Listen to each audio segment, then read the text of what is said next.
right, everybody. Welcome to the Bears Den, presented by WARR Media and SportsZone Chicago.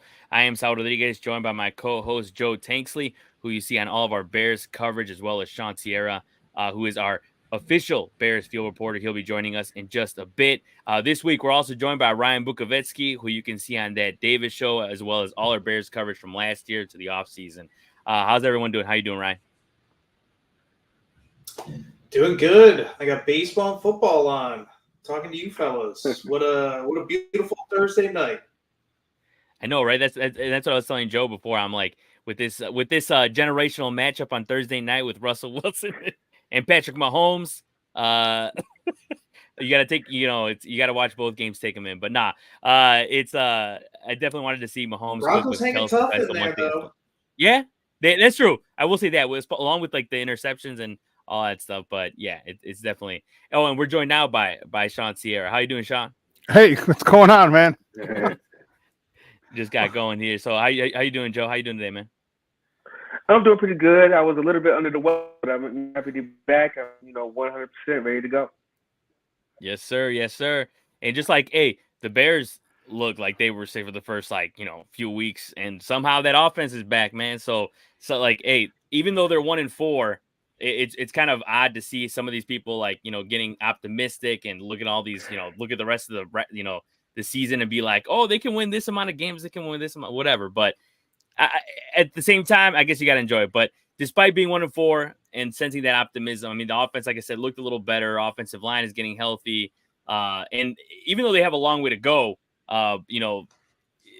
when it all, do you guys think that everything's coming together finally? Or is it one of those things where you got to like chill out and see, wait a couple more weeks? We'll start with you, Sean. Well, I'll tell you what, I think it's coming together. Here's the issue. I've never been out on Justin Fields.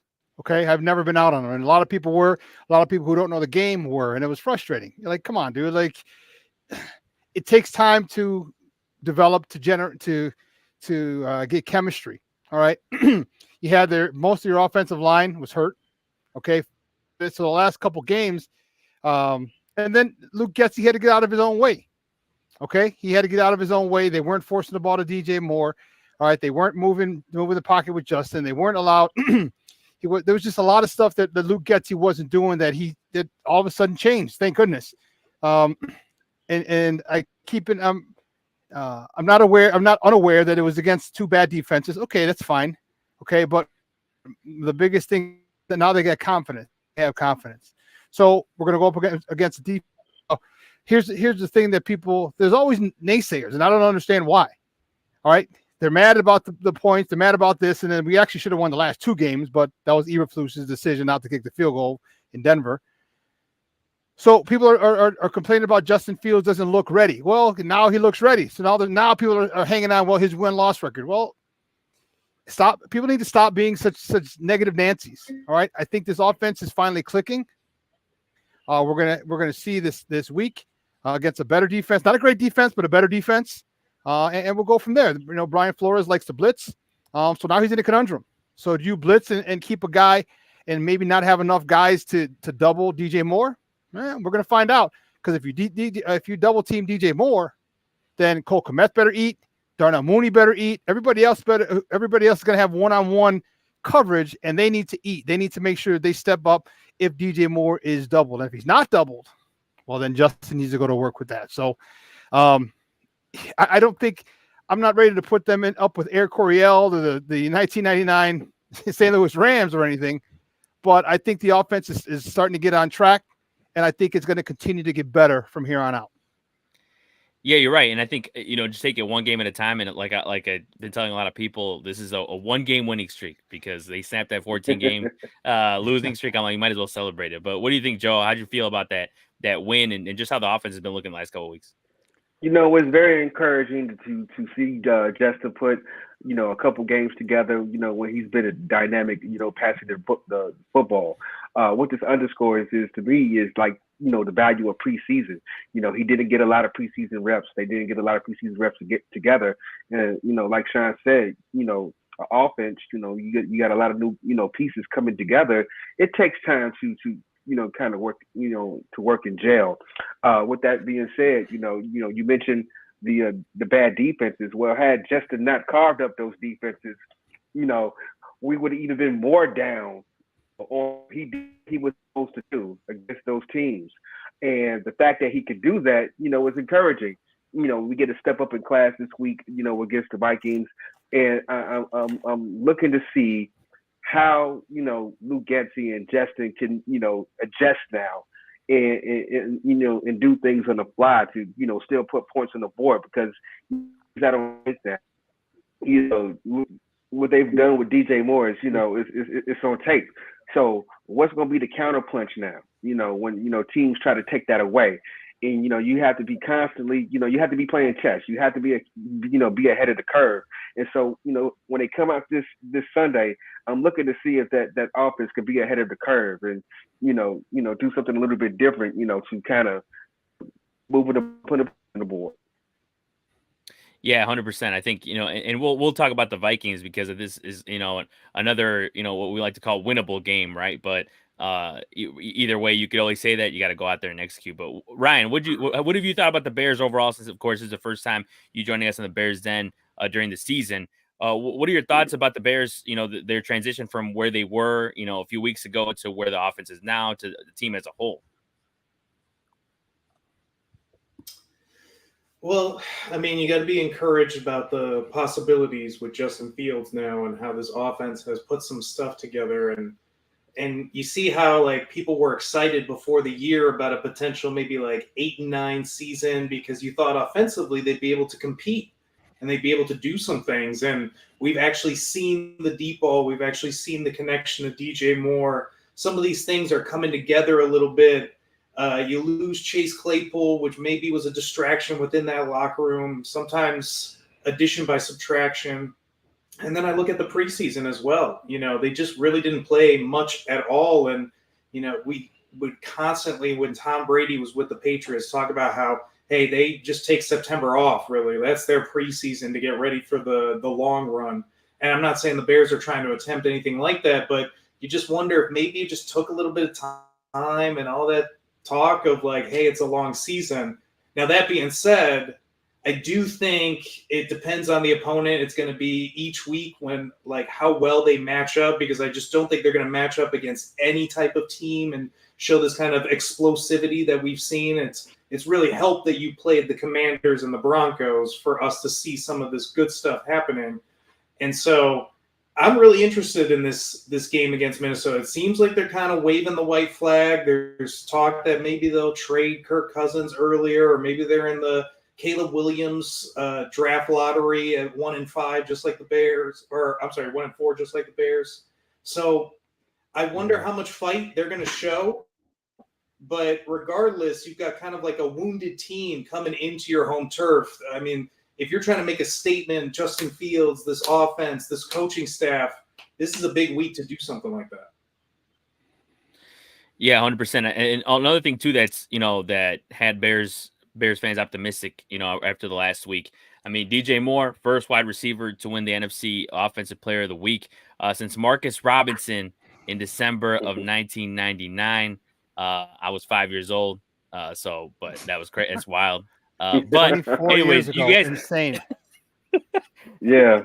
But do you guys think, like, and you guys have talked about it, you guys mentioned about DJ Moore, but really is that sign of things to come in general? Are you guys in more of the camp that, hey, if this team's going to lose some games, they're going to lose some games. We already know that. But as long as they have performances like that from, like, I know you can't do that every week, but great performances from guys like DJ Moore, Justin Fields, like, I mean, that's kind of the best we could hope for at this moment, right? What do you think, Joe? Well, I think that, there's a lot. I'm of the mindset now, when you got teams that are beatable, that you can win, you need to beat those teams. All right? Like, this week is not a week for a moral victory. Yeah, it'll feel good if Justin goes out there and throws for 300 yards and, and 3 touchdowns, again, saying they lose. It'll feel a little bit better. But for this team to start building a strong foundation, they need to start building that, winning culture. And they need to be able to do the things in game, in practice, that's necessary to win, week in and week out. That's what, the good football teams do. Yeah, it'd be encouraging to see the offense, put points on the board. But the defense has to go. They got guys back, in the secondary, and Justin Jefferson is not going to play. This is really a week that the Bears need to go out there and make a statement that they're turning the corner. Anything other than that is going to be a disappointment to me. What do you think, Sean? Ooh.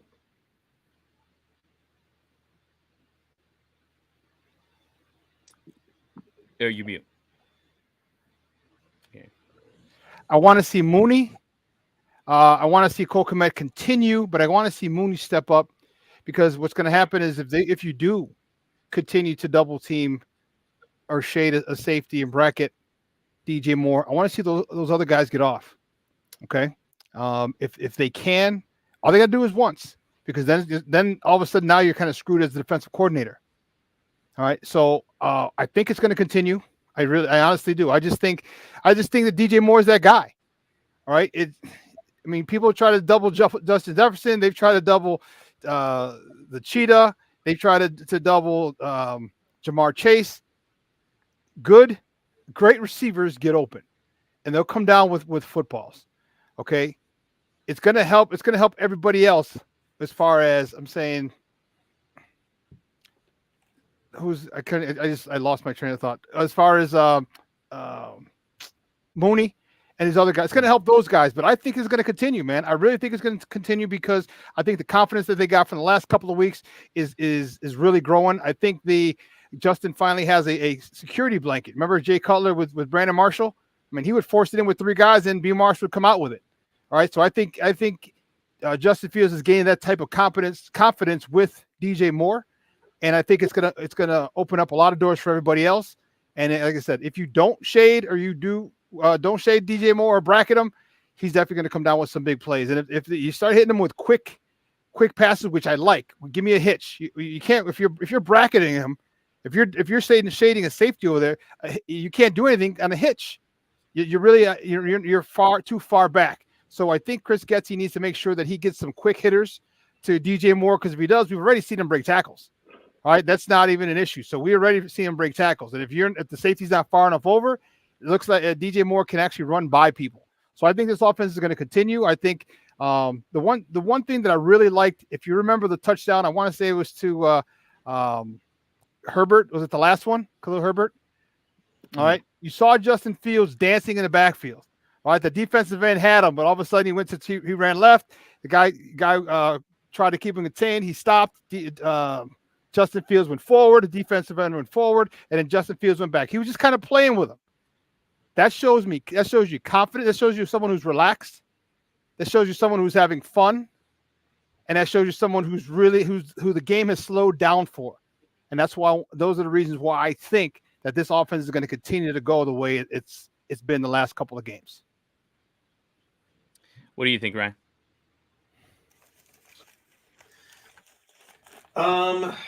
Well, I guess two things. First thing, just overall with how Justin Fields is playing, part of it I think is getting some healthy guys back. That offensive line, like Tevin Jenkins, was a big deal time for them in that game against the Commanders. Yeah, you got it, Ryan. Oh yeah. They really looked better in the run game overall too. They were actually kind of dominating like they did multiple times last week. Mm-hmm. So I think just overall, I gotta disagree completely with what Joe said earlier. I could care less if they lose this game. If that offense is humming and Justin Fields is throwing, because I forgot exactly how many starts he has. He's around 30 starts, but coming into this year was about 25, 26, 27. He rarely broke 300 yards, and that was starting to get really concerning. And part of that was the team around him, and they were totally tanking last year. But you just wanted to see it. And now that you've kind of seen that back-to-back weeks, if that momentum train just keeps going, I could care less about that win-loss. But I want to see this offense continue to hum. Because, Joe, the only other thing, too, is That defense, I don't think, maybe some guys coming back healthy again, right? If you get Eddie Jackson, Jalen Johnson, but unless there's some big-time player development on that D-line, I just think they're going to struggle a lot in general to keep teams down offensively. So you're going to probably be in a lot of shootouts if you're going to win ball games. I don't know if they're quite there yet. So losing to me isn't as big of a deal as long as you see the progress made from the offense overall. Yeah, I mean, I get what you're saying, but I'm thinking, when you get to a team like Minnesota that's 1-4, and you said it yourself, they might be, on the brink of, waving the white flag. That's a team that you need to put out your misery, and that's what winning football teams do. They kick the bad teams when they're down, and that's what they need to be doing. Well, we still might need Caleb Williams. Really quick, we still might need Caleb Williams. We gotta just keep trying to lose these games as best as we can now. No, we don't need Caleb Williams. We get that on one pick and we trade him for a haul. We don't need him at all. You know what? I'm not diminishing his talent. I'm not diminishing his potential at all. But I'm not. It makes no sense to me to have this offense clicking, especially if this offense continues to progress. To take the quarterback out to put a new quarterback in. You're not putting in another receiver. You're not putting in a running back. You're putting in a new quarterback. And why would you mess up something that's already? If it continues to progress, why would you start over? That doesn't make sense. That doesn't make sense when you have the chemistry, when you have the camaraderie, when you have the trust between Justin Fields, DJ Moore, and the rest of his receivers. To bring in a new quarterback, it's going to take a year or two to gain some trust. Because I don't know if they're going to hit it off as well as DJ Moore and Justin Fields did when he came over. They hit it off like gangbusters because they're exactly what each other needed. Justin Fields needed a number one receiver. And DJ Moore needed a legit quarterback from all the shit quarterbacks that he's played with, which is actually an insult to shit quarterbacks, literally. That crew, and the symmetry and that energy is fine. And again, no disrespect to Caleb Williams by any stretch, but I that pick, we get it. Trade that sucker for everything you can get and their mama. I'm telling you, let's do it. We don't need him. Hey, you know what? I think John, for me, go ahead. Fields, just where I'm at, I just want to see it. Like I'm not against that at all, Sean. I really like Fields. I think, you opened by saying you've always been and continue to be a Fields guy. That was me until a little bit ago. I've wavered a little. I'll admit it, but like I haven't. What made you waver, Ryan? What made you waver? What made you waver on him? It's nothing to do. The only thing he's missing to me right now, which you've seen the last 2 weeks, is just sort of like an understanding, a mental piece to me, because physically he's got it all. I don't think there's anything holding him back with his skill set. It's really just trusting it, ripping it, and just putting it into those game situations. If you got to put it up because you need to throw a deep ball to back off a defense, understanding when to take a risk versus not take a risk, when to let it rip, not rip, all these little like finer details within quarterbacking. I was starting to really believe that it was just too over his head. And then maybe the reason why I loved him so much as a prospect was just what was around him at Ohio State. But the last 2 weeks, I've definitely not been feeling that way whatsoever. So I just want to see it just stacked. I want to see multiple performances. And then I think you feel pretty good about just where he's at contractually and the investment moving forward. I hear you. He's got 2 games so far. And if they continue, we have a nice little stretch. And trust me, we're not playing any world beaters. All right, we're playing just a few teams. But I was for me the eye test. All right, there was a lot. You mentioned his lack of talent the last couple of years. Year one, you could just throw out. And you know what? And people who are negative Nancy's, and they're going to say, well, he's 6-25 or whatever the hell his record is. All right, look at the whole first year doesn't count. Last year doesn't even count. All right. You explain to me how you expect this guy to win when you trade away one of the best linebackers in the NFL in Roquan Smith. You trade away a sack specialist in Robert Quinn. You don't let Akeem Hicks back. You don't welcome him back. I mean, it was literally a gut rehab. You're literally gutted it down to the sport or to the frame. To the studs. And we still literally had 7 1-score games. 7 1-score games. All right. Darnell Mooney doesn't double clutch that against the Commanders. It's a win on the goal line. if Amir Smith Merced doesn't try and show off all of a sudden and try and get extra yards against Minnesota, we have another chance to win. If we don't we miss the extra point against the Dolphins, there's another chance we have to win. There were plenty of games that Justin Fields could have. He did everything but. Was it the last Green Bay game? Was it the third down? They didn't call the pass interference on Chase Claypool, and then the ball goes through EQ St. Brown's hands on fourth down. I mean, these are all games that Justin can't throw the ball and catch the ball at the same time. So when people, and not you, Ryan, but a lot of people, especially the national media, who don't watch these games per se, when they say, "Well, Justin Fields has to win," well, Justin Fields can't do it by himself. So you've seen all those things, and I'm not saying they would have won the Minnesota game. I'm not saying they would have won the Miami game. I'm saying they had the opportunity to win that. Now, if they're losing by 2 or 3 scores, well, then that's a different story. But this guy kept you in the game with everything he had, with a horrible, horrible supporting cast. Now he has a supporting cast. Dude, it's been a wrap for me. When I saw him in college, I was hoping we'd somehow be able to get him. We got him. Man, just believe, Ryan. Just believe. I'm telling you. Just believe. You'll see. Believe. All right, John, I think you convinced me. There. That was a good one. That's a good argument right there. Because I'm like you. I was hoping he would fall. I was hoping there'd be some magic that day. I definitely think he's got everything. It's just putting it together and doing it, and we're seeing it now. So I've got no complaints whatsoever. Sean, I want to stay with that joy of yours because I know there was nobody happier when they saw that the Bears traded Chase Claypool to Miami Dolphins. How did you feel about finally getting? He's out of our hair, man. We shipped him off. It's about time. You know what? And I have nothing personal against Chase Claypool. Okay, but the fact of the matter is that if you said something like about losing and stuff like, listen, dude, you're in the NFL making millions of dollars. All right. The fact that you're an enabled little and spoiled little brat, all right. You understand how many people would love to have that opportunity that you have, would love to have the skill set that you have. 6'4", 220 runs a 4.4 with a 38-inch vertical. Come on, man. So the fact is that you didn't like losing. You think anyone liked losing?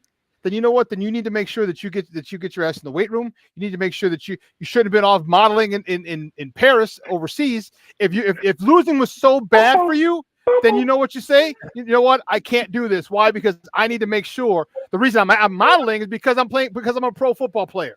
So I need to take care. I need to dance to who brung me. Okay, and football got me to this point. So I need to put all my focus toward football and not toward modeling. Now, when he's over there with the NFL promoting it, okay, I get it, fine. But man, you know what? It's unfortunate that someone like that who has that ability, who has that skill set, has refused to take advantage of it. And that's all it is he wasted it. Now, they're talking about moving him to tight end. They're talking about moving him to tight end because there's not enough footballs to go around over there in Miami. And you know what? He better adjust to that because otherwise this might be his last shot. So you know what? I feel I have no compassion for him. I don't feel sorry for him. All right. You have to understand what's your breadwinner? What pays the bills? That's football. And if you can't get it's a small fraternity, and you have the opportunity to play that, and you don't cherish it with your life. You don't look at it. You don't cherish it like gold. Man, bump you because you know what? There's so many people, myself included, who I just wanted to try it. I couldn't even get a tryout with the Bears. All right, coming out of college. And they traded for you, and you have the opportunity, and you squandered it. Hey, homie, I don't feel sorry for you, Papa. You know what? You're gonna have to learn how to live with something you should have had that you lost. So I'm glad he's out of here. I don't really think it was that big of a distraction. It was more just annoyance. But you know what? Get him out of here. He didn't want to play. He's a little diva. You know, I don't want to block. Sorry, homie. It's part of your job as a wide receiver. You got to block. And you got to catch. Stop the one. I forgot what game it was. He jumped up and caught it here with alligator arms. Get your ass. You're 6'4", dude. Jump up and catch the ball. So yeah, good riddance. I got no ill will toward him, but I am wishing him well. He's you know what? He's been rendered irrelevant to me. Hey, Sean, look, I just want how much he's gonna love blocking as a tight end. That's gonna be yeah, real talk, Ryan. Real talk. If you make him a tight end, he's gonna block a little. Oh boy. Oh boy. And that's the thing. I wanted to give Sean his moment because I know, like, man, Sean has been cooking them, and like rightfully so. I mean, he deserves like the stuff that we've seen from Claypool and some of the stuff he said, whatever it is. But like I said, he's out of our hair there. But looking ahead now to the matchup this weekend is division rival Minnesota Vikings, as we mentioned already. They sit at 1-4 as well. This team is a year removed from winning 13 games, and there's been even talks about Kirk Cousins being dealt to the Jets, just rumors like that and stuff like that. Right. But to make matters worse, they will be without their star wideout in Justin Jefferson for a while. Jefferson was placed on the injured reserve a couple of days ago with an injury to his hamstring. How do you guys see this game unfolding? Because like most of these games, like you didn't hear, they're gonna be without the two defensive guys, Brian Burns and Derek Brown. Oh. They were downgraded to did not participate in practice, so they're down more guys and two guys on the defensive side of the ball as well. There you go. I mean, yeah. So, and look, I was gonna say too, because Joe mentioned how they should win this game and whatever. But I'm kind of in the same camp as Ryan in the sense of like I'm at the point where I'm like, don't get me wrong. If they come back win like 6 in a row, which I'm not saying they're gonna do, but I'm ecstatic. But at the same time, I just want to see development from Fields and I care more about that than wins, to be honest, at this point. But I understand where Joe's coming from, where like getting a win, especially against the Vikings, it does say a lot, especially with where they were last year and where the Bears want to go for. Here's the thing. I think leading your team to victory is a part of quarterback development. Fair. Being being able to put points to the board, put more points on the board. I think it's part of quarterback development, and I think that should be the goal of the Bears, especially with the subtractions that not the Miami, but the Minnesota Vikings have. Coming into this week. This is, we should be looking at this from week to week. And can the Bears and Justin Fields, Luke Getsy and Justin come up with a game plan that they can take advantage of the they may end up on the losing side of it, but you've got to be able to put your team in the position to win. Sean laid it out last year, how many one-score games that the Bears were in.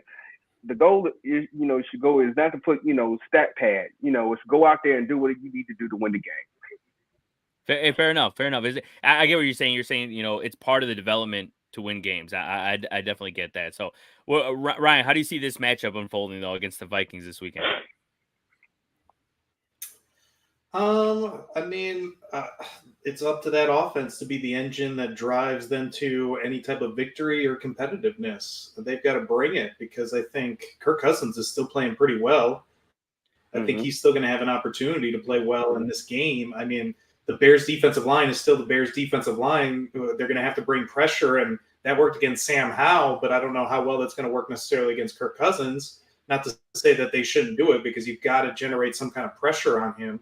But I think it comes down to ball control and making explosive plays, especially with Justin Jefferson out. You're thinking the explosive plays, at least for the Vikings, goes down some. So you gotta take advantage of that, create some big plays, try to own that time of possession with your ground game, and I think just try to literally squeeze the life out of the Vikings in this one and play a 4 quarters, which they haven't really done. They've kind of played some nice halves the last couple of weeks, but they haven't put together 4 quarters. So getting out to a lead, I think, has been really big for them. So I would say that's another key. Get out to a lead and try to protect it versus trailing. And, Joe, I think you bring up a ton of great points. I'm totally with you. I don't want Caleb Williams on the Vikings, so they just got to lose this week. And then they just got to lose against the Panthers. That's it. And then you can have as many moral victories as you want, my friend. What do you think, Sean? I'm concerned about Jordan Addison. He's a guy that is probably going to he's going to have to step in for Justin Jefferson, and if you don't give him the respect that he deserves, because he's a decent receiver, don't allow him to have a great game. Him and TJ Hawkinson are the two dudes that I think they need to really focus on. Their tight end, and if they can do that, I think they're going to have a good day. Because my guy N'Keal Harry, he's over there. The guy I really liked with the Bears last year. I don't think he's going to be have a career day. I hope not anyway. But you know what, Brandon Powell, these are guys we got to watch. I'm not too concerned with them. Respect them, make sure, and don't let them beat you now, because now you don't have to focus on Justin Jefferson. So there's really nobody in there who's a game breaker. There's nobody in there who I'm concerned with, and I think they need they need to really get back to playing good, solid defense. All right, in that cover two, the cover two, and I know it's a lot of people don't like it.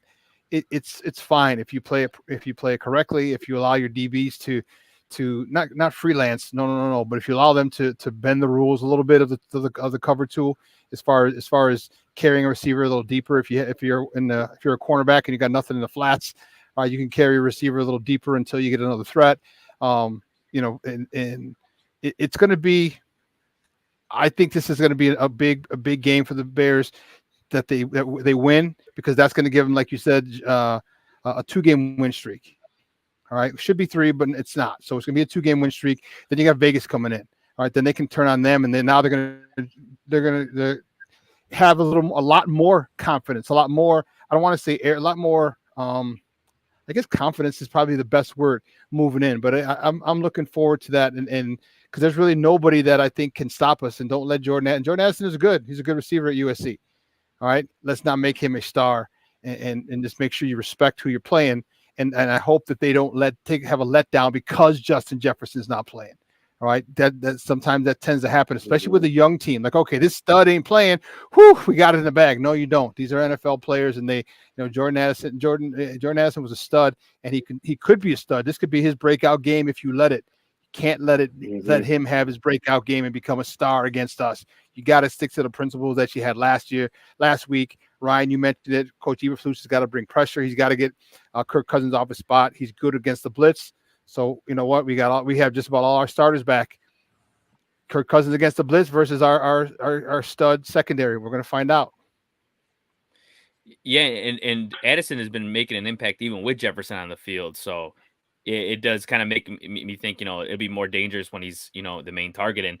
And man, Sean, you mentioned N'Keal Harry. Now I'm going to be thinking about N'Keal Harry revenge game now on Sunday. Stop. I'm like, you gonna bet it? You gonna put money on it?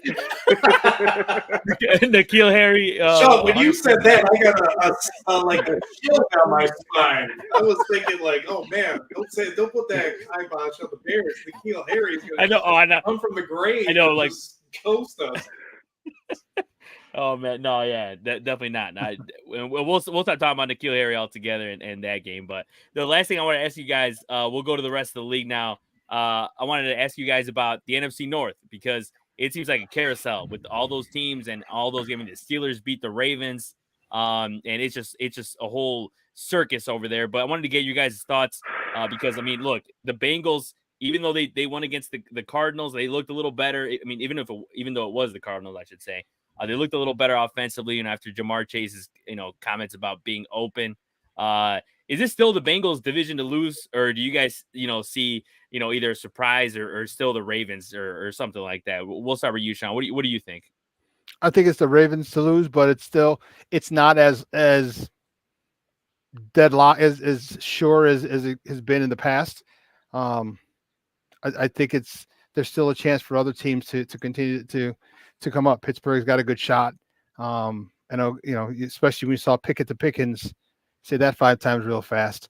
If that connection continues to roll, teams could have some problems. So I think it's still kind of wide open. I just think Baltimore is going to lead the pack for now. But to me, it's still wide open. It's still wide open. What do you think, Joe? You know what? I don't ever think you can count on Mike Tomlin. He's done it year in and year out. A lot of times with scraps, he finds a way to get his teams to play for him.